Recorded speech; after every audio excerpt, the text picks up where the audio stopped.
Hello again, folks. I'm here today to talk a little bit about An Innocent Soldier by Joseph Aloud. It was originally written in German and was translated in 2005 to English. It is a good book. It's about the wars in the early 1800s with Napoleon, when Napoleon was trying to conquer Russia, and he built a huge, vast army to try and conquer Russia in one summer, but it ended up taking a lot longer, and the soldiers didn't have anything to eat, so a lot of them starved, and also there was the freezing cold of the winter in Russia, so a lot of soldiers froze to death because they didn't have the proper supplies. And it really shows the war real well, of all the destruction and how the Russians left Moscow and just burned it to the ground so that they didn't have to surrender to Napoleon, and they didn't have to, or they didn't let them gather any supplies from the city. So anyways, here are a couple quotes that I liked. The first one was about halfway through the book, and it's given descriptions of what the people are seeing and what happens in the battles. And it says, thousands of soldiers back and forth in divisions and regiments, and leaves scorched earth, death and wounded, starving women and children. All that is part of the plan. I suppose there's no such thing as a decent war. On the side of the road lie rotting horses and unburied corpses of soldiers, because this is an encampment of wounded, probably on their way back to Vilnius to the hospital. They have built a fire of charred beams and are just skinning a cat.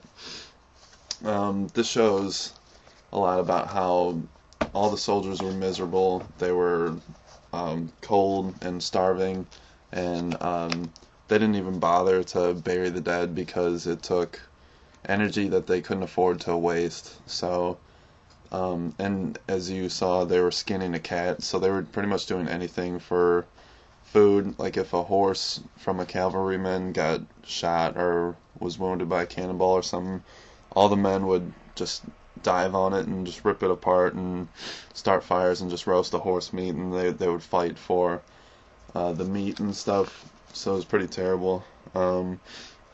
Another quote that I liked was, it comes later in the book after they've been to Moscow, and they know that the winter is coming, so, and there's nothing really to do after they take the capital of Russia. They expected the Tsar to surrender, but instead he just burned Moscow to the ground. And it's some of the higher officers are talking about Napoleon, and they say, that's what the colonel said, and my lieutenant passed it on, and the colonel knows what he is talking about. As a young captain, he spent a few summers and winters in the service of the Tsar. Then my lieutenant says that the colonel muttered to himself, maybe Napoleon's lost his marbles. If he can't bring about peace, then he needs to turn back and make for home with all speed. What else is he waiting for? For the ruination of himself and of us all?